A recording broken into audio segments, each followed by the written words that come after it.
Okay, this is kind of where I'm going to start it. My life started the day Dad died. And the reason I say that is my husband carried me 24, my dad carried me 24, and when Dad died, my 24 started. So if the numbers are right, I'll live to see 72.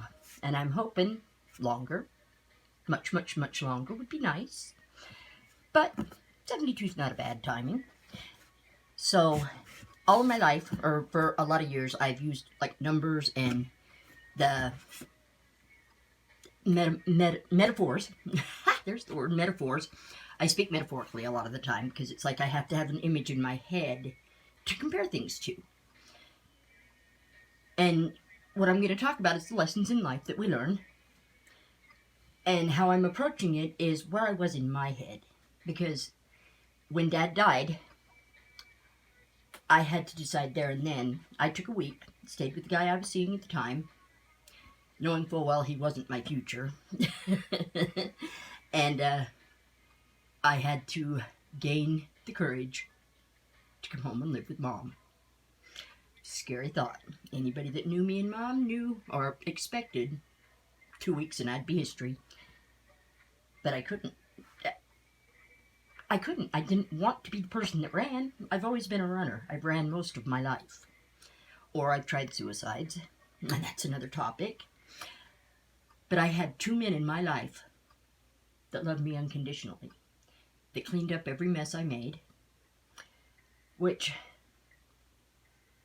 I'm very appreciative to. I was very blessed, very blessed. And the last mess I made that Dad cleaned up, I managed to pay off about a month before he died. Because that was my goal. I was going to pay that off no matter what, because he should have never, ever had to bail me out again. And I had a title on my car, and he came up with like $3,000 so I could keep my car. And he should have never had to. And I did manage to get that one debt. I mean, all the other debts prior to that. Yeah, I still had a few owing. But that one debt he should have never had to cover. I was married, my husband had died. There shouldn't have been an additional 5 years tacked on to him. Because I got married at 19. So Dad was off the hook at 19. My husband took over. I was married for 24 years, and then my husband died and gave me back.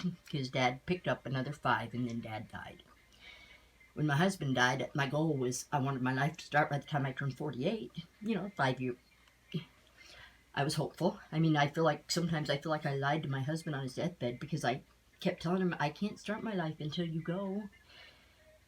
And then Dad took me by surprise. That was hard. And I lost a son, but I believe there is another side. I hear somebody's dying. I actually get excited for him. It means, yes, we're done with this side of it. Because I think it's a journey of the spirit to, whatever goals we have here. God put us here for a reason. And God puts us where we need to be when we need to be there. And I thank Dad now. I do. Because Mom's an awesome lady. I got lucky. But how many people are blessed enough? When my husband, before he died, I had 3.5 years to show that man how much I really loved him. Prior to that, I'd been pretty horrible wife. Because I didn't want to be a wife. And there's a story behind that too at another time. But then I was also a horrible teenager. Horrible. Mom was the only one that had it right. Beat the child. But nobody let her beat me. And, everybody else. Suicide. Let's bribe her not to do that again. Oh, yeah, like I'm not going to catch on to that. So, the suicides in the teenage years. It's another story again. This is a thank you to Mom. Because I've had the opportunity. She's taken the time to get to know me. And I've had the opportunity to take care of her and help her through some things. But now it's time. I'm either going to get another job or I'm going to go viral. So that's what we're hoping for. I need help. I'm going to need people to, share. Share me. Don't keep me all to yourself. Share me. I'm shareable. But that's my goal. I want to find my million. And my million, they're going to be definitely, I'm an acquired taste. But once you acquire a taste for me, I am pretty doggone likable. And that's what we're going to go with for number 1. This is where my story starts, and we will pick up from there next time. Thanks. Share, share, share.